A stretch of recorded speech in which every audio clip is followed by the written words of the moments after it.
Muy buenos días, chiquillos, chiquillas, espero que se encuentren bien.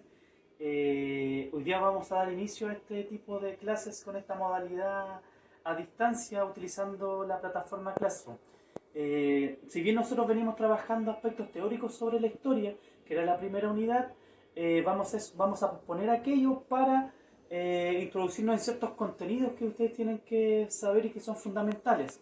Yo tengo entendido que esto lo vieron el año pasado, pero lo vamos a retroalimentar. Por lo tanto, el objetivo de la clase de hoy día va a ser el siguiente. Reconocer las transformaciones políticas, sociales y económicas durante los gobiernos radicales, ¿ya? Por tanto, vamos a hablar sobre el Frente Popular y el modelo de desarrollo hacia adentro. El Frente Popular en este caso va a ser un conglomerado político en Chile que va a gobernar desde 1938 hasta 1952. Va a ser la primera vez en la historia de nuestro país que vamos a tener un gobierno de centro-izquierda que va a implementar cierta política económica desarrollada y enfocada hacia la industrialización y el mercado interno.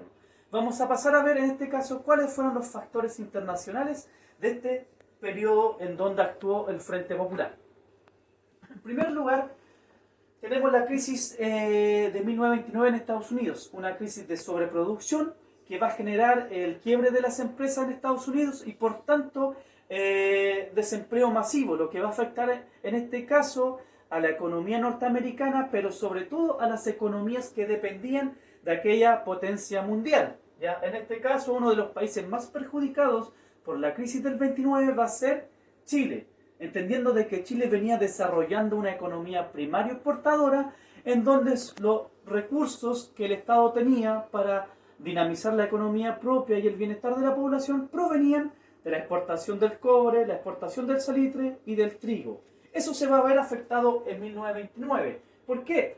Porque se va a criticar que el capitalismo liberal ya va a provocar crisis económicas, por lo tanto va a provocar desajustes, va a provocar desigualdades, va a provocar crisis sociales y por tanto también crisis políticas. Es decir, que el capitalismo, el libre mercado, no se puede regular solo, ¿ya? Por lo tanto, dentro de los agentes que participan en la economía, como el Estado, el mercado, los empresarios y los trabajadores, debe haber un acuerdo, un consenso para que la economía en este caso sea capaz de asegurar el bienestar, el progreso y la justicia social.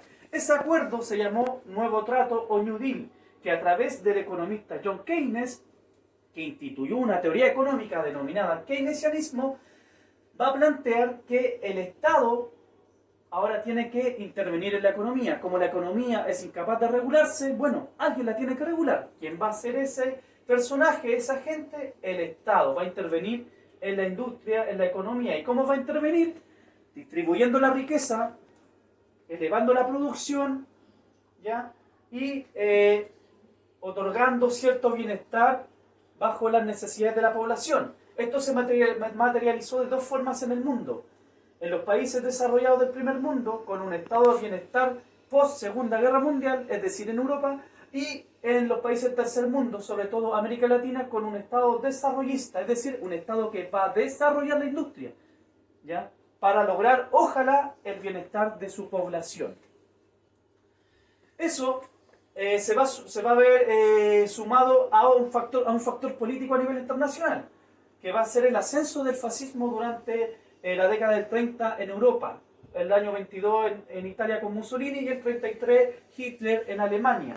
Ante eso, la Unión de Repúblicas Socialistas Soviéticas va a establecer una estrategia para contener el fascismo, para que el fascismo no se siga expandiendo por Europa y en el mundo. Esa estrategia se va a llamar Frentes Populares, es decir, que en todos los países donde hay izquierda y partidos comunistas ligados a la URSS, se tienen que establecer alianzas entre los partidos de izquierda y los partidos de centro para cerrar las fronteras políticas y evitar que la derecha y el fascismo llegue a gobernar.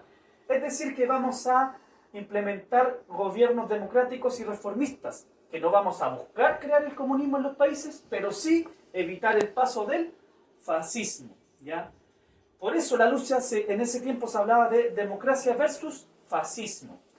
Los únicos tres frentes populares que lograron establecerse en el poder en el mundo fueron Francia, 36, España 36, 1936, y Chile, que se crea el Frente Popular en 1936, pero que va a gobernar desde el 38.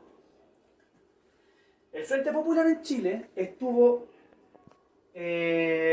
compuesto por un partido político de centro, que es el Partido Radical, y dos partidos políticos de izquierda, dos partidos marxistas, el Partido Socialista y el Partido Comunista, más la Confederación de Trabajadores de Chile, que sería como la actual CUT, y la Federación de Estudiantes de Chile. Ellos condensaron, sintetizaron las ideas que querían construir en el país en esta consigna: pan, techo y abrigo. Es decir, mejorar las condiciones de vida y otorgar bienestar a la población.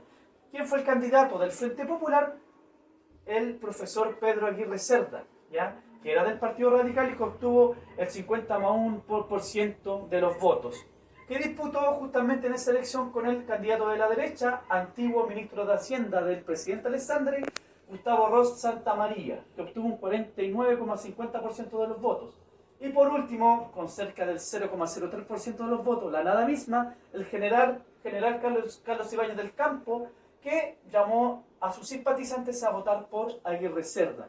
Ese fue el resultado de la elección, y es así como se erigen los tres gobiernos del Frente Popular. Los tres gobiernos que van a estar presididos por militantes del Partido Radical. Como lo mencionamos anteriormente, primer gobierno de Pedro Aguirre Cerda desde 1938 a 1941. ¿Cuál era su lema, su consigna? Gobernar es educar. ¿Por qué la educación es importante? Porque para Pedro Aguirre Cerda había que educar al obrero, tecnificar a los trabajadores para mejorar el proceso de industrialización y modernización del país. Para efecto de aquello, en 1939 crearon la Corfo, ¿ya?, la Corporación de Fomento, que se va a encargar de realizar préstamos a las empresas, pero sobre todo de crear industrias. El segundo gobierno, Juan Antonio Ríos, desde 1941 a 1946. ¿Cuál era su consigna? Gobernar es producir. Es decir, un buen gobierno va a ser un gobierno que produzca, un gobierno que genere industria, que genere fábricas, que genere obras públicas, por tanto va a generar empleo, ¿ya? Durante este gobierno se va a crear Compañía de Aceros del Pacífico, que se encuentra en Talcahuano, y la Empresa Nacional de Electricidad Endesa, ¿ya? Y tenemos el último gobierno de Gabriel González Videla, desde 1946 a 1952. ¿Cuál es la gran diferencia? Él va a ser sumamente anticomunista. Ya, si bien salió con los votos de la izquierda, él va a promover en 1948 la Ley de Defensa Permanente de la Democracia, que va a proscribir e eliminar, en este caso, del sistema político al Partido Comunista de Chile. ¿Por qué lo va a proscribir? Porque se va a enmarcar dentro de los inicios de la disputa de proyectos globales, que fue la Guerra Fría. Por una parte, Estados Unidos con su modelo económico, que es el capitalismo y su democracia representativa, y por otra parte, la Unión Soviética con su modelo económico socialista y un régimen democrático que vacila entre el totalitarismo y la democracia obrera, según sus tiempos, ¿ya? Es así como Estados Unidos va a influenciar a varios países en América Latina y sobre todo a Gabriel González Videla para promover esta ley maldita, ¿ya?, que si bien tuvo estos ribetes internacionales, también se caracterizó porque Videla estaba bastante preocupado en este caso de lo que ocurría en los centros productivos del país, en el norte minero, ¿ya?, y sobre todo en el centro sur de la cuenca del carbón, en donde los mineros de la cuenca estaban bastante influenciados política e ideológicamente por la izquierda y el Partido Comunista. Es así que tras huelgas aquí en Lota, Coronel Curanilahue, Videla va a militarizar y obviamente posteriormente va a implementar esta ley maldita. En síntesis, el Frente Popular, que gobierna del 38 al 52, se va a caracterizar por tres elementos fundamentales. Primero, en términos políticos, por un Estado interventor, un Estado que interviene en la economía a través de la Corfo.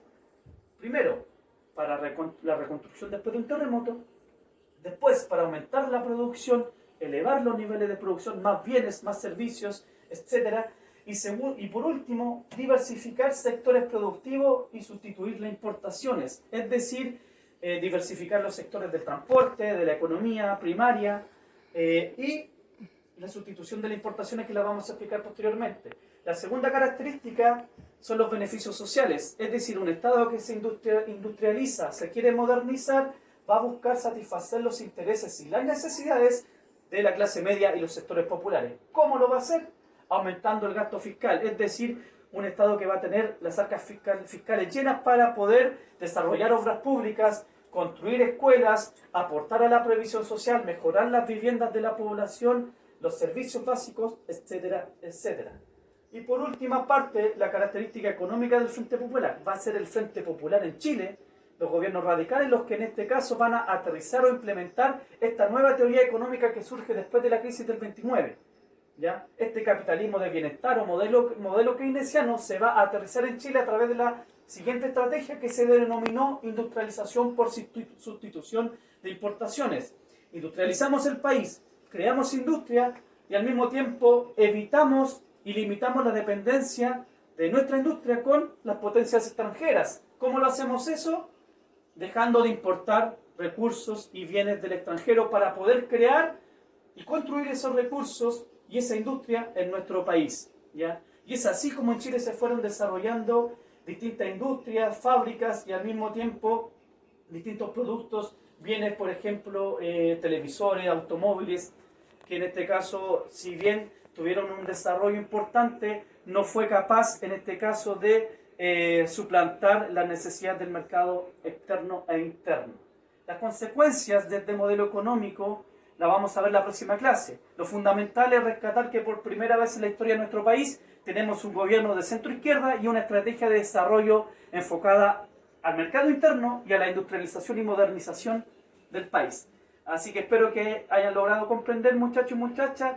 Me despido atentamente y la próxima clase continuamos con las consecuencias de este modelo y con los procesos históricos que vienen a continuación.